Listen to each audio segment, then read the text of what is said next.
está localizada a 426 quilômetros da capital, sobre o altiplano da Serra da Borborema. O município tem pouco mais de 18 mil habitantes.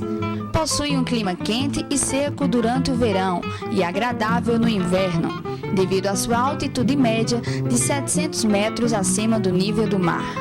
Segundo o pesquisador Francisco Florencio, a região onde está hoje a cidade, ocupada já na segunda metade do século XVIII, com as Sesmarias dadas a Lourenço de Brito Correia, José Cavalcante, Antônio Paiva Matos e outros.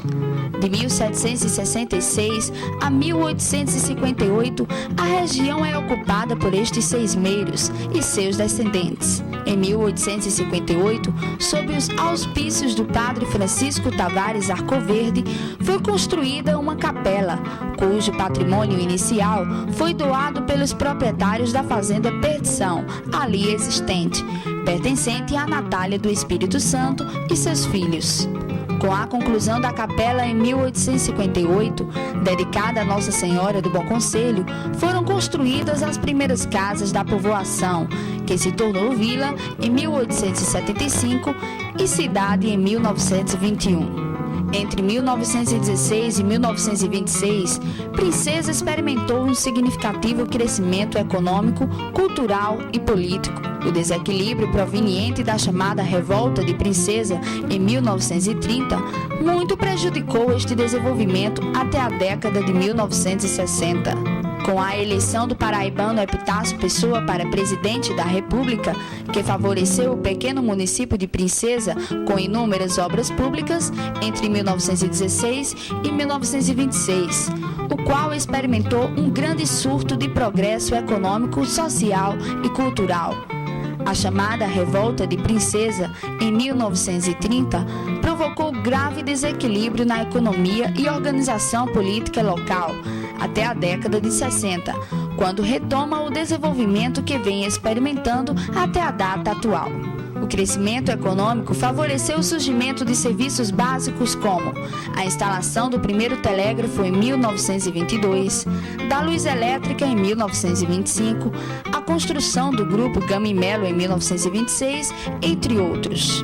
Foi nessa pequena cidade, no alto da Serra da Borborema, que nasceu em 19 de março de 1926, Francisco Soares de Araújo, Chico Soares, nacionalmente conhecido como Canhoto da Paraíba.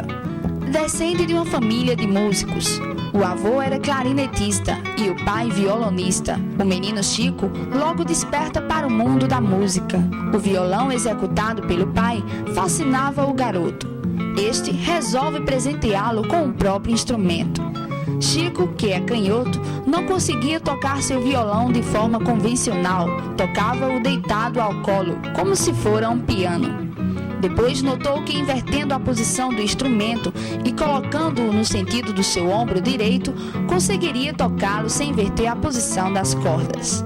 O já rapazinho solava valsas e choros. Conhecia como ninguém o melhor repertório da época. Nesta casa onde Canhoto nasceu, reuniam-se alguns dos principais músicos do município de Princesa. Ainda hoje, ele recorda os personagens que povoaram a sua infância, como o acordeonista Zé Costa, os violinistas Zé Micas e Luiz Dantas, o saxofonista Manuel Marrocos e o batutista Joaquim Leandro, o regente da banda que lhe ensinou as primeiras notas. Chico Soares, Canhoto da Paraíba, compositor, músico, violonista, respeitado e admirado por grandes nomes da música popular brasileira, como Pixinguinha, Jacó do Bandolim e Paulinho da Viola, que juntos fundaram o Clube do Choro, ponto de encontro dos amantes dessa manifestação cultural.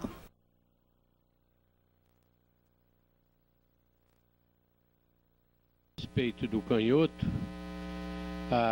mesmo a gente sendo princesense, eu comecei a ter uma convivência mais aproximada dele. Eu criança, me pondo adolescente, e ele já rapaz, né? Um rapaz novo, jovem. E como aconteceu? É de uma família tradicionalmente princesense e muito querida, família Soares, né? E desde o avô dele, seu Joaquim Soares, que tive a felicidade de conhecer e que morreu já com quase 100 anos, né? Foi sacristão, era músico também, tocava órgão. Depois, com a idade avançada, seu Antônio Soares, que é justamente o pai do Chico Soares, ou Francisco Soares, também foi sacristão, e vindo a falecer, Chico Soares assumiu a sacristia da matriz de Princesa Isabel. Era o sacristão, e por esse motivo eu me tornei coroinha, fui para a igreja, né, a matriz, convidado pelo Frei José Carneiro Leão, e ele incumbiu o Chico Soares para ensinar eu ajudar a missa. Inclusive o latim. Não é que o Chico Soares soubesse latim, mas aquelas orações eram decoradas e ele ensinou para mim também, né?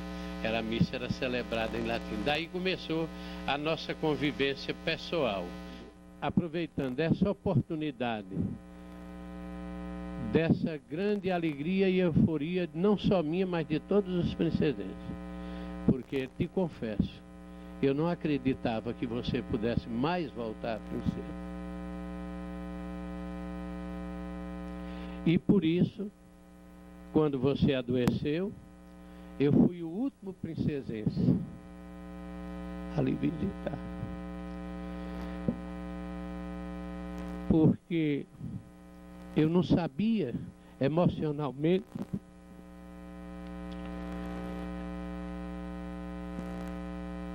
como eu ia, talvez fosse a minha despedida de uma pessoa muito querida, de um conterrâneo muito estimado, e diante da realidade que me informaram o seu estado de saúde, eu não sabia como enfrentar aquele momento. Mas também tinha medo de ter remorso de você morrer e eu não lhe ver. E assim fui. E qual não foi a minha alegria? Porque ao invés de eu encontrar um homem enfermo e doente, eu encontrei um amigo que me deu coragem. Ele, quando me recebeu, ele disse: que alegria, Joãozinho. Aí ele me chama de Joãozinho. Desde pequeno fiquei um Joãozão, mas ele sempre me chamou assim. Quando me abraçou e me dando força e coragem, que aquela alegria, em vez de se tornar uma emoção negativa, foi muito positiva e marcante.